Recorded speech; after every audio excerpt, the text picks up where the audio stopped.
अगला क्वेश्चन है, जलवाष्प के संदर्भ में निम्नलिखित कथनों पर विचार कीजिए। तो पहले जलवाष्प के बारे में जानते हैं, फिर एक एक करके इन स्टेटमेंट को देखेंगे।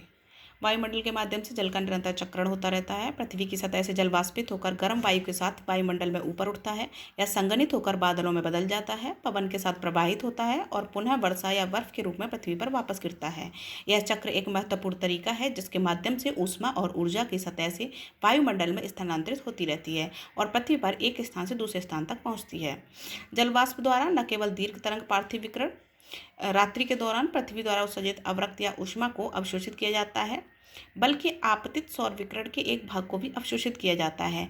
यह वायुमंडल का एक महत्वपूर्ण घटक है। यदि जल वाष्प न हो तो पृथ्वी पर वर्षा नहीं होगी, क्योंकि जल वाष्प के संघनित होने से ही वर्षा होती है।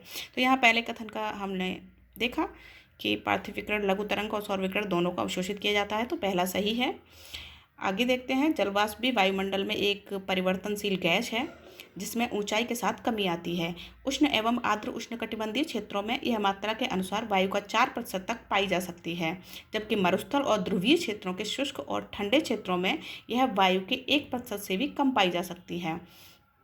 भूमध्य रेखा से ध्रुवों की ओर जाने पर जलवाष्प में कमी होती जाती है। यह सूर्य से निकलने वाले सूर्य तप के कुछ भागों को भी अवशोषित करती है और पृथ्वी से विकिरित होने वाली ऊष्मा को संरक्षित करती है।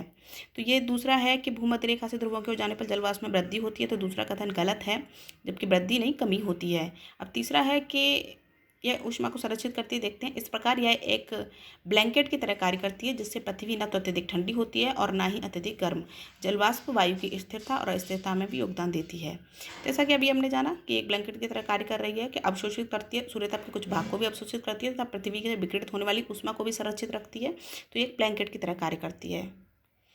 तो इसका 3 सही है, तो इसका उत्तर हो जाएगा बी, केवल 2। पहला और तीसरा कथन सही है।